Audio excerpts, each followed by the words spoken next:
hello guys म चाहिँ finally यहाँ चाहिँ निस्केर लागेँ होइन अब जाने चाहिँ म कहाँ गएको थाहा चाहिँ छैन होइन र पनि म हिँड्दै आज चाहिँ कहाँसम्म पुग्छु माथि त्यहीँसम्म जान्छु सबैजनाले मेरो भिडियोलाई फलो गरिदिनु होला है ल त्यहाँदेखि चाहिँ देख्न सक्नुहुन्छ चाहिँ घरहरू कस्तो लाग्छ भिडियो हेर्नु होला ल सबैजनाले देख्न सक्नुहुन्छ म चाहिँ हिँड्दैछु यहाँनिर पनि म चाहिँ यता पर आइसकेँ होइन देख्न सक्नुहुन्छ माथि टावर कति लामो टावर ब्रिज खलिफा जत्तिकै नै छ त लामो यहाँ गमलाहरू चाहिँ बाटोमा यसरी राखिरहेको छ होइन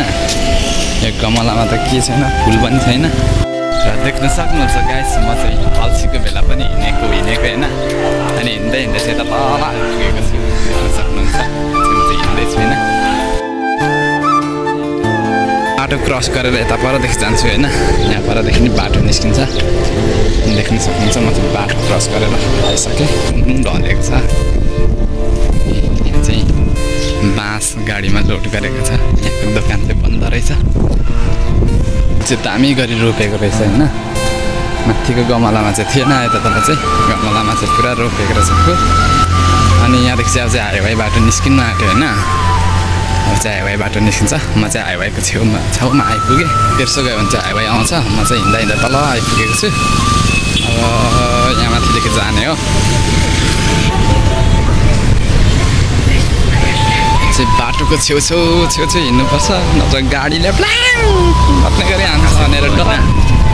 चाहिँ यता माथि आइपुगेँ अल्छी लागेर हिँड्दै चाहिँ म चाहिँ दमकको चाहिँ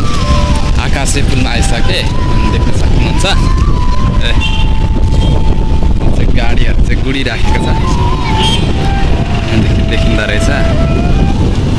दमकको आकाशे पुल हो होइन अनि यता यो चाहिँ दमक चोक हो त्यसबाट चाहिँ दुईवटा त्यो बदलेर चाहिँ जानु आँटेको गाइस तल जाने हो यहाँदेखि चाहिँ ओह्रालो जाँदैछु बाटोमा एक्लै हिँड्दैछु म गाइस देख्न सक्नुहुन्छ साह्रो छ देखि चाहिँ म चाहिँ जाँदैछु होइन तपाईँहरूले चाहिँ देख्न सक्नुहुन्छ जाँदैछु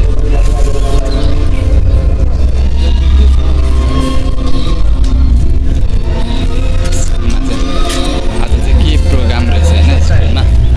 स्कुलमा चाहिँ बन्दैछ मलाई चाहिँ एकदम बाटोमा चाहिँ होइन एक्लै हिँड्नु चाहिँ मजा लाग्छ देख्न सक्नुहुन्छ है 3टा 4वटा 5वटा आमा थोरा छैन त गाई भैँसी चर्ने त एकदमसँगले चाहिँ चराइराखेको छ यहाँ चाहिँ गाई भैँसी यहाँ देख्न सक्नुहुन्छ यहाँ चाहिँ धानहरू चाहिँ सुकाइराखेको छ बाटोमा चाहिँ यसरी धान सुकाएको मधेसमा चाहिँ पानी चाहिँ यसरी उम्लिन्छ पहाडतिर चाहिँ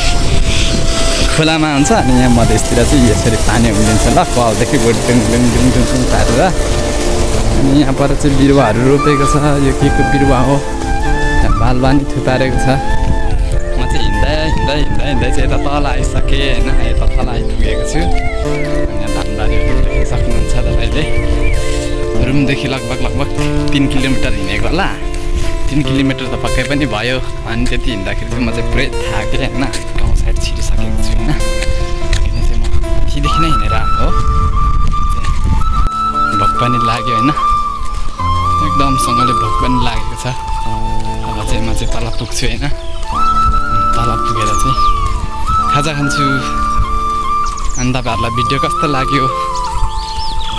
लाइक कमेन्ट सेयर गरिदिनु होला अनि च्यानलमा नयाँ हुनुहुन्छ भने मेरो च्यानललाई सब्सक्राइब पनि गरिदिनु होला